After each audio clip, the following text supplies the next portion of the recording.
Hi, I'm Candie Cooper, and one of the artists that really inspires me is Yosuke Yamamoto. He was actually born in Japan, but moved to the US when he was 15 years old. He's a self-taught illustrator, and I really love his work because he's fusing his, where he was born in Japan with his Western lifestyle now. It's really fun. I think you're gonna love learning about him. Let's take a look at the piece that we're gonna make today.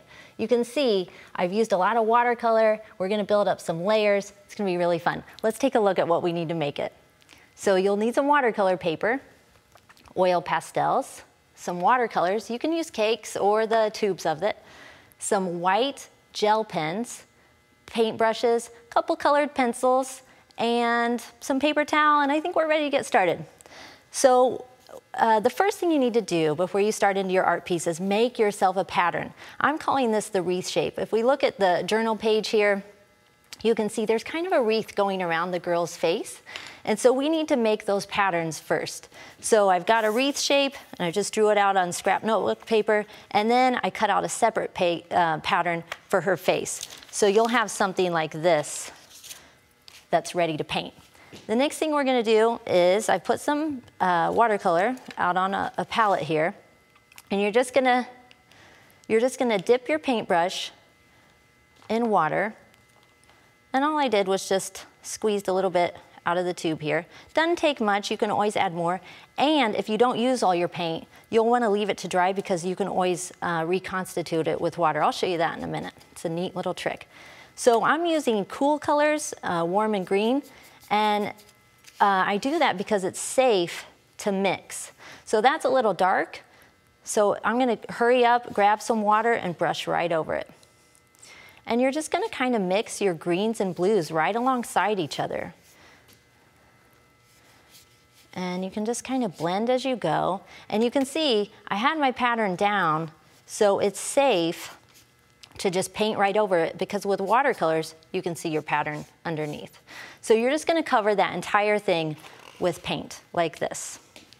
Now, this is a really fun technique. Remember I said how you can bring watercolor paint back to life with a little bit of water? So we're gonna just use our brush, smear the water around, and we're gonna actually make a print because there's a lot of texture in Yosuke Yamamoto's art. So we're gonna add our own texture with bubble wrap. Just put it bubble side down, dip it in the paint, and then you're gonna press it right onto your watercolor design. And you can see I get a really cool speckle effect. And if that's too dark for you, then just take your paper towel, pat it a little bit, and it lightens right up. And that makes it dry really fast too. The next thing we're gonna do is add another layer with our white gel pen. And these are fun because they go on really solid. It's kind of fun to draw in with white. We're so used to drawing in color, but you're going to just start drawing flower forms. So I'm gonna just start, and it's essentially all you're doing is just doodling really, really slow. And you can see that's gonna create a faint design. And if you want it to be darker, just go over it a couple times with your pen. Really easy. And this is gonna take some time, guys, so spend some time and just doodle the day away. And when you're finished, you'll have something that looks like this. I went ahead and cut mine out. That's pretty easy. Once it's all dry, just cut it out. Now let's create the face. Now, if you're nervous about this, just keep it really simple. I'm gonna draw a couple eyes, really light. You can draw your nose, and you can draw your mouth. However you like. And you'll have something like this. And so you can see how we're building our layers up one by one. Now, this part is really, really fun. We're gonna actually spray paint with watercolors. So all I did for this is I put about a tablespoon of pigment into a bottle of water and shook it up. And you're gonna just lay, you can use a stencil, you can lay pieces of paper, but you're just gonna spray right onto your, you're just gonna spray right onto your paper, however you like. And you can also blot this a little bit to to lighten it up if that black pigment is a little dark for you, but you can see how I have a really cool pattern. And you're just gonna do this a couple times and then let it dry. If you don't wanna wait for the paper to dry, use a hairdryer. So let's grab our glue stick and assemble these layers together. I've got my background ready. And what I kind of like to do is choose my favorite part and make sure it's gonna show.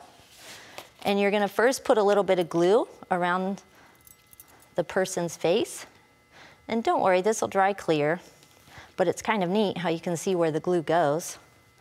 And you're gonna set your wreath shape right in place. Press it down. And then get a nice amount of glue on your wreath shape, and you can put some on the face as well. And then we're gonna glue this down. And I love seeing all these layers coming together. It's so exciting. And isn't it neat how faint and light this piece makes you feel when you look at it? And then what I would do is just put a big heavy book on top of it so it holds your layers together. Let's take a look at this beautiful piece inspired by Yosuke Yamamoto.